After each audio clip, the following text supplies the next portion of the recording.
Ce que j'essaie, c'est en fait de refaire le cours de manière un peu déguisée. Bonjour Robin. Bonjour. Tu es élève de classe préparatoire aux grandes écoles et si je comprends bien, tu es en 5,5, en 3,5 ? En 5,5. Alors c'est quoi un 5,5 d'abord ? C'est-à-dire qu'on la prépa c'est sur 2 ans et moi j'ai redoublé la deuxième année. Et pourquoi tu l'as redoublé ? Pour avoir mieux. C'est un concours, c'est pas vraiment comme en première quand on redouble parce qu'on n'a pas le niveau, c'est pour être encore meilleur.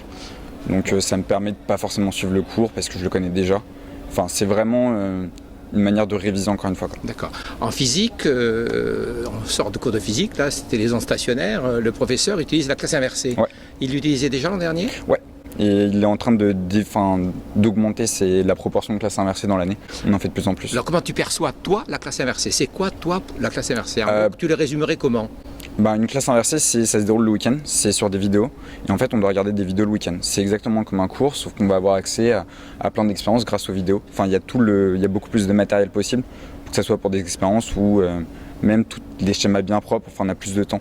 Tout est bien préparé à l'avance, donc on a vraiment un cours parfait quand on arrive. Et en classe, on fait quoi alors ? En classe, on fait juste un rappel rapidement. Ça nous permet de gagner du temps en classe. C'est vraiment un petit rappel. On en a pour 1 heure pour revoir un cours qui, peut-être en classe, nous aurait pris 2 voire 3 heures. Très bien. Donc, ça donne plus de travail à la maison ? Un petit peu forcément, mais après je pense que c'est rentable. Enfin en soi, vu que c'est vraiment pour se préparer, moi je pense que c'est vraiment de l'entraînement. Enfin c'est bien plus rentable que 2 heures de cours, quoi. Alors moi j'ai vu dans la classe, en fait il y avait 3 activités. Il y avait un élève qui était au tableau, ou des élèves qui étaient au tableau. Il y avait des élèves qui travaillaient sur leur pupitre. Et puis toi tu avais ouvert ton smartphone et tu regardais. Et tu m'as bien précisé, je fais pas de mail.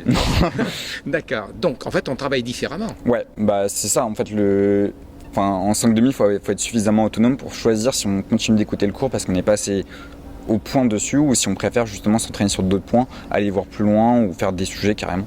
Bon, est-ce que tu penses que ce type de démarche, ça peut être utile quand tu seras un jour ingénieur ? Ah oui, bien sûr, je pense que le métier d'ingénieur, c'est aussi d'aller chercher des solutions.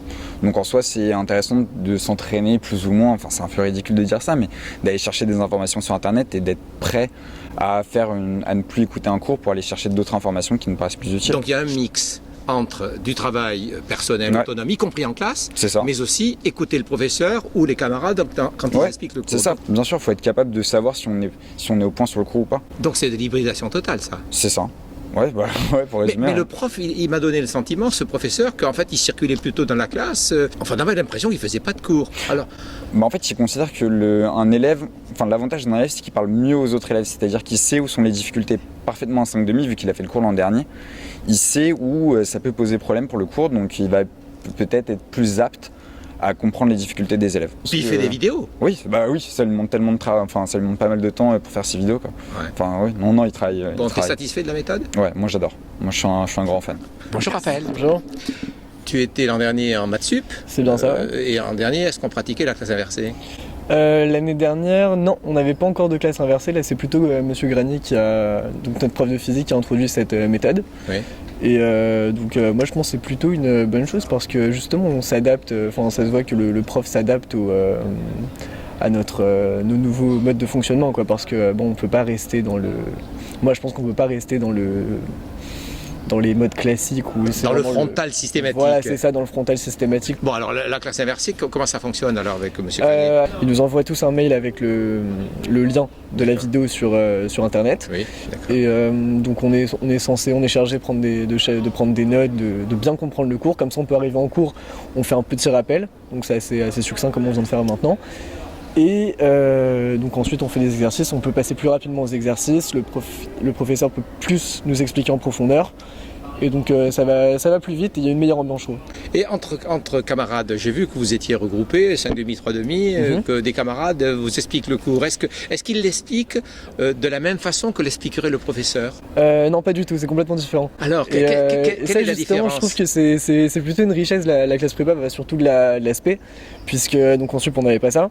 Le prof c'était notre référent, quoi. Il y avait que lui, alors que justement les 5,5, donc les redoublants, on voit qu'ils sont plus proches des concours parce que le professeur il a un très haut niveau par rapport à nous et c'est surtout en maths qu'on ressent ça parce que en général les professeurs en maths ils sont très c'est des agrégés, ils ont un très haut niveau. Ils le sont tous, hein.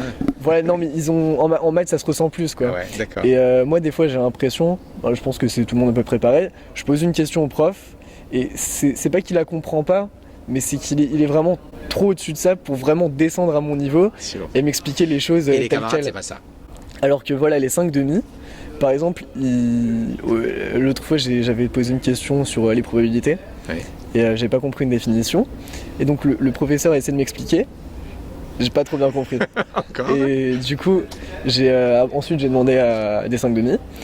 Et là, ils m'ont juste dit, vas-y, pose un petit exemple avec 1, 2, 3. Et ça a marché. Et ça, je pense que les professeurs, ils voient pas... Ça a été le petit déclic. Voilà, c'est ça, c'est le déclic. Et que je pense que les professeurs, des fois avec leur expérience, ils voient pas que c'est cette solution qui peut nous faire vraiment comprendre. Et donc, en plus, comme ils sont proches des concours, ils les ont déjà passés à notre place, ils ont vraiment une bonne approche de la connaissance des cours. Et donc on peut leur demander par exemple ce qu'on doit cibler dans un cours en particulier, parce que bon, on va pas tout apprendre pour le concours, quoi, ça sert à rien. Eux, ils savent très bien quels sont les exigences, quoi. Bonjour Romain. Bonjour. Tu es en classe préparatoire grandes écoles et tu es dans un cours de physique. Exactement. Et c'est un cours sur les ondes stationnaires, je crois, c'est ça? Tout à fait. Tu redoubles? Oui, malheureusement. Malheureusement, t'as pas eu ce que tu voulais en dernière fois et demi? Non. C'est pas ça? Oui, et puis l'amour dure 3 ans, donc je me suis dit pourquoi pas une autre année. Très bien, c'est une bonne idée. Mais par contre, tu n'étais pas dans ce lycée? Non. Non, j'étais dans un autre lycée. Oui, et tu as fait donc cette maths spé là-bas. Voilà. Tu l'as refait ici. Mais là, les cours, c'est quand même un peu particulier. Exactement. Donc c'est vrai, il y a le principe de la classe inversée. Donc c'est Monsieur Granier qui réalise ces vidéos et qui nous envoie le lien par mail. Et ensuite, après, on les regarde chez nous. Et ce qui est assez intéressant, c'est que en fait, on est face à lui et on peut avancer chacun à notre rythme. Explique-moi. C'est-à-dire dans la vidéo, tu veux dire? Dans la vidéo, oui. C'est ça. En fait, on est face à notre ordinateur. On peut faire pause, on peut accélérer. Si on connaît bien le cours, on peut passer à autre chose. Si on a eu un peu plus de mal, on peut le regarder, refaire plusieurs fois. Et ça, c'est super intéressant. Surtout dans une classe où on est et 3,5 et 5,5, donc avec des niveaux différents, surtout une rapidité de compréhension qui est vraiment différente. Et par exemple, pour certains cas, moi je vais passer peut-être un petit peu plus de temps sur d'autres choses, et il y a des cours que je connais assez bien, je vais pas les faire, je vais regarder la vidéo très rapidement pour savoir si ok, je connais ça, il n'y a pas de souci, je vais passer et je vais faire directement des exercices. Alors vous vous êtes retrouvés tout à l'heure, il vous a mis en petit groupe avec des 3,5 et des 5,5. C'est vous qui étiez chargé d'expliquer aux camarades. Oui. Enfin, si de vous poser des questions. Est-ce que tu as eu le sentiment qu'en expliquant c'était mieux, tu maîtrisais? Enfin, comment ça s'est passé? En fait, on peut parfois utiliser un langage et une certaine expression et cibler notre expression sur certains points que les 3,5 ne comprennent pas forcément. Et ça, c'est très intéressant. Et en fait, c'est pas qu'en classe, c'est tout au long de l'année, en fait, on a un peu notre 3,5 référent.